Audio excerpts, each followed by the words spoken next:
يا نفس إن لم تظفري لا تجزعي.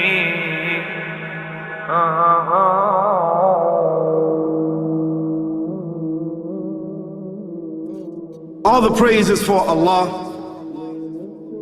who is the author of all existence and the most generous to his creation, while he is also the all-compelling.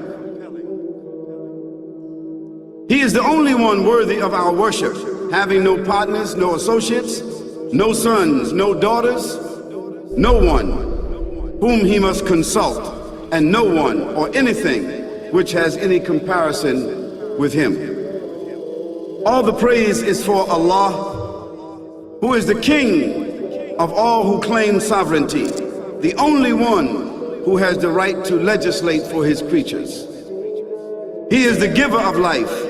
He is the causer of death, while death has no effect upon him, because he is the ever-living, the self-subsisting, the eternal and the only absolute. All the praise is for Allah, who has power over all things, and there is in reality no power and no strength, no influence to cause benefit or detriment except through him. It is he who created this complex world, the seen and the unseen, the evident and the speculative, the earth and all that is on it and everything that is in it. It is he who sent his messengers and prophets, alayhimus salam, with the common message of strict monotheism, which simply means that there's absolutely no one worthy of worship, no one worthy of our obedience except the Almighty, the One, the Absolute, and who has no partners. The earlier messages which changed the world in the area in which the prophets were sent, those messages we know have changed. And even the prophets who brought them, their names are now lost. We just know in general because Allah told us in the Quran, وَلَقَدْ بَعَثْنَا فِي كُلِّ أُمَّةٍ رَسُولًا أَنْ يَعْبُدُوا اللَّهَ وَاجْتَنِبُوا الطَّاغُوتَ. I've sent to every nation a messenger, calling people to worship Allah alone and to avoid the worship of false gods. This essential message has been preserved in Islam in a way that it was never preserved before. Not because the message was different, because it was the same message, but because of the fact that there would be no other prophets who would come after Muhammad sallallahu alaihi wasallam. So therefore that message now had to be protected. It had to be preserved in a way none of the earlier messages were preserved. Evidently, what you say you have come to know 40 years back, and what you call the Big Bang is already mentioned in the book which I read, the glorious Quran. It's mentioned 1400 years ago in Surah Anbiya, chapter number 21, verse number 30, which says, Avalam yaral lazina kafaru. Do not the unbelievers see anna samawati wal arda kanat ratkan fataqnahuma, that the heaven and the earth were joined together and we clove them asunder. What you're talking about, the Big Bang, I try to imagine compressing a spring.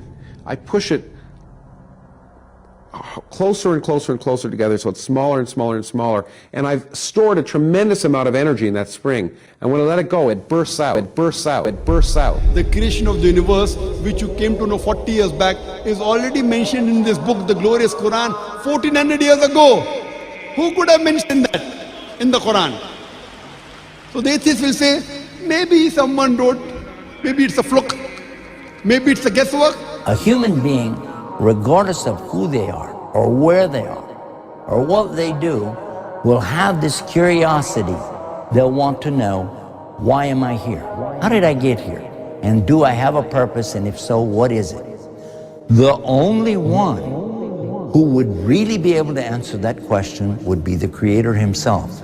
If there is a Creator, it would be up to Him to tell us why we were created and what He expects from us and what this life is really about. Allah has shown the people from the time of Adam until right now, has shown the people what He wants from them. And it's a very simple thing, and that is that worship be for Him alone without any partners. In fact, we know this life to be a test from Almighty God. That's why we're born, and that's why we die, because there has to be a beginning and an end for us to be tested on. The next life, after this life, no one will ever die again, a bad person or a good person.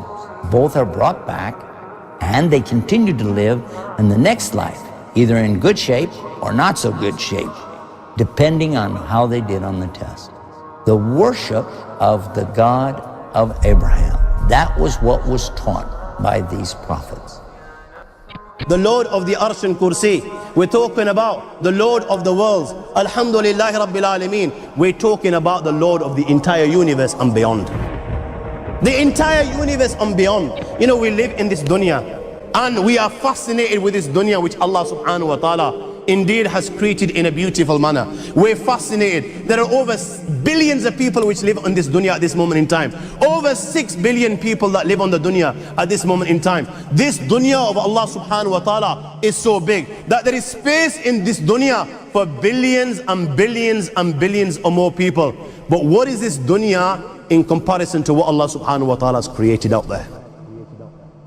This dunya is insignificant.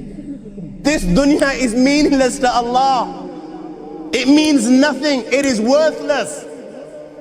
So worthless, compare it with the sun. The sun is one star. You know more science than me. You'll be able to tell me better.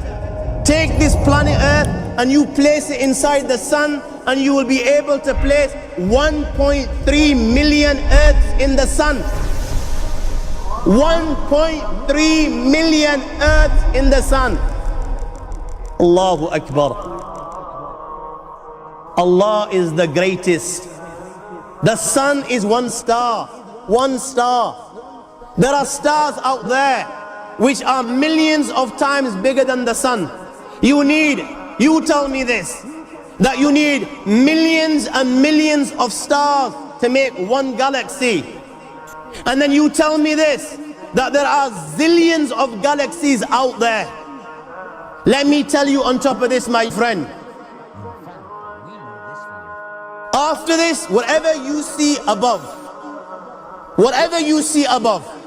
when you raise your head and you look above, whatever you see above, the zillions and zillions and zillions of galaxies, let me tell you, this is everything there is within the first heaven. Everything there is within the first heaven, and Allah is the creator of 7 heavens. 7 heavens. And the distance between the first heaven and the second heaven is 500 years. You know, the distance that can be covered in 500 years, at what speed? Only Allah knows. Only Allah knows. But it will take 500 years to get from the first heaven to the second heaven. 500 years from the second to the third, third to the fourth, fourth to the fifth, fifth to the sixth, sixth to the seventh. Every time it will take 500 years. After the 7 heavens,